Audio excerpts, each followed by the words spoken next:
NDA में फंस चुका है सीट शेयरिंग का पेच। क्या चिराग पासवान करने जा रहे हैं खेला? जी हां, चिराग पासवान नाखुश बताए जा रहे हैं। चिराग पासवान ने आज अपने पार्टी के सभी नेताओं की एक महत्वपूर्ण बैठक बुला ली है। इस बैठक में कई बड़े फैसले हो सकते हैं। कहा जा रहा है कि चिराग पासवान को एनडीए में 20 सीट का ऑफर मिला है, लेकिन चिराग पासवान इससे खुश नहीं है। इसी को लेकर वो नाराज चल रहे हैं। कल अपने पिता स्वर्गीय रामविलास पासवान की पुण्यतिथि पर सीट शेयरिंग को लेकर चिराग पासवान ने कोई बातचीत नहीं की, लेकिन आज गुरुवार को उन्होंने अपनी पार्टी के सभी नेताओं की एक महत्वपूर्ण बैठक बुला ली है। ये बैठक कई मायनों में काफी अहम मानी जा रही है। एक तरफ जहां नामांकन की तिथि नजदीक आ रही है, वहीं दूसरी तरफ एनडीए में सीट शेयरिंग को लेकर जो फॉर्मूला है वो तय नहीं हो पा रहा है और अपने कुछ बयानों की वजह से चिराग पासवान ने बिहार की राजनीति में और सनसनी पैदा कर दी है। कल अपने पिता स्वर्गीय रामविलास पासवान की पुण्यतिथि पर चिराग पासवान ने कहा था कि वो 2020 में अकेले चुनाव लड़ चुके हैं। विपरीत परिस्थितियां थी, पार्टी को अकेले चुनाव लड़ना पड़ा था 2020 में। उस परिस्थिति का भी मैंने मजबूती से सामना किया, अकेले चुनाव लड़ा। जो परिणाम बिहार की जनता ने दिए उन्हें सर आंखों पर रखता हुआ बिहार फर्स्ट, बिहारी फर्स्ट की सोच को मैं आगे बढ़ाता रहा।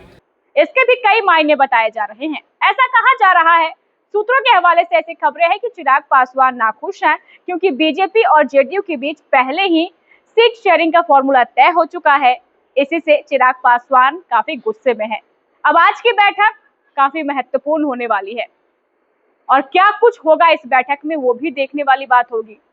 चिराग पासवान अपने सभी नेताओं को आज संबोधित करेंगे, बातचीत होगी और ऐसा कहा जा रहा है कि चिराग पासवान इस बैठक में बड़े फैसले ले सकते हैं। आज की ये बैठक चिराग पासवान के लिए बेहद महत्वपूर्ण है, साथ ही बिहार की राजनीति के लिए भी बेहद महत्वपूर्ण है। एनडीए में 5 घटक दल है और सभी इंतजार कर रहे हैं कि आखिर कब एनडीए में सीट शेयरिंग का जो फॉर्मूला है वो तय हो जाएगा। इसी को लेकर आज गुरुवार को लोजपा रामविलास पार्टी में महत्वपूर्ण बैठक हो रही है और इस बैठक में कई बड़े फैसले लिए जा सकते हैं।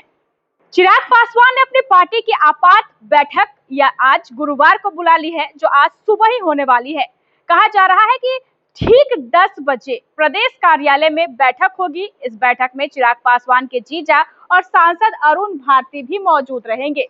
अरुण भारती को चिराग पासवान ने अपनी पार्टी का बिहार प्रभारी भी बना रखा है। लोजपा रामविलास के इस बैठक में पार्टी के सभी सांसदों, प्रदेश अध्यक्ष, सभी उपाध्यक्षों, जिला प्रभारियों और प्रमुख नेताओं को बुलाया गया है। माना जा रहा है कि किसी बड़े फैसले के पहले एलजेपीआर नेतृत्व अपने नेताओं से चर्चा करना चाहती है, इसलिए बैठक बुलाई गई है।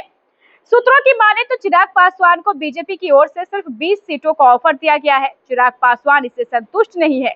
चिराग पासवान को इस बात से भी नाराजगी है कि बीजेपी ने जेडीयू के साथ सीटों का बंटवारा पहले ही कर लिया है, तभी जेडीयू ने अपने उम्मीदवारों के नामांकन के लिए डेट तय कर लिया है। चिराग पासवान ने स्वर्गीय रामविलास पासवान की पुण्यतिथि को लेकर पटना और खगड़िया में आयोजित कार्यक्रमों में शिरकत की। खगड़िया से लौटने के बाद वे दिल्ली रवाना हो गए। हालांकि बीजेपी के प्रदेश चुनाव प्रभारी धर्मेंद्र प्रधान भी पटना में ही थे, लेकिन चिराग ने धर्मेंद्र से कोई बात नहीं की। मंगलवार को दिल्ली में धर्मेंद्र प्रधान और विनोद तावड़े से भी चिराग पासवान से मुलाकात की थी। बिहार में विधानसभा चुनाव के लिए नामांकन शुरू होने में मात्र कुछ ही दिन बचे हैं और एनडीए के घटक दलों के बीच बातचीत बंद हो गई है। ऐसे में जब नामांकन में मात्र कुछ ही दिन बचे हो और एनडीए के घटक दलों में बातचीत बंद हो गई हो, तो जो कयास है वो अत्यधिक बढ़ जाते हैं। आखिर क्या चिराग पासवान को बीजेपी मना पाएगी, ये भी एक बड़ा सवाल है। आज की बैठक में क्या कुछ होने वाला है वो देखने वाली बात होगी। आखिर इस बैठक में चिराग पासवान कई बड़े ऐलान तो नहीं करने जा रहे हैं। इसको लेकर एनडीए के घटक दलों के बीच सनसनी फैली हुई है। बहरहाल इस खबर में बस इतना ही। आगे की खबरों को जानने के लिए आप देखते रहें फर्स्ट बिहार झारखंड। गोल, जहां 27 वर्षों के सफर में 17,000 से भी अधिक छात्रों ने डॉक्टर एवं इंजीनियर बनकर भरे सफलता की ऊंची उड़ान, जहां साधारण छात्र भी बिहार टॉपर्स बनकर बना रहे इतिहास। दूरदर्शी शिक्षाविद श्री बिपिन सिंह के मार्गदर्शन में मेडिकल एवं इंजीनियरिंग के लाखों छात्रों के लिए आशा की किरण के रूप में गोल द रिजल्ट फैक्ट्री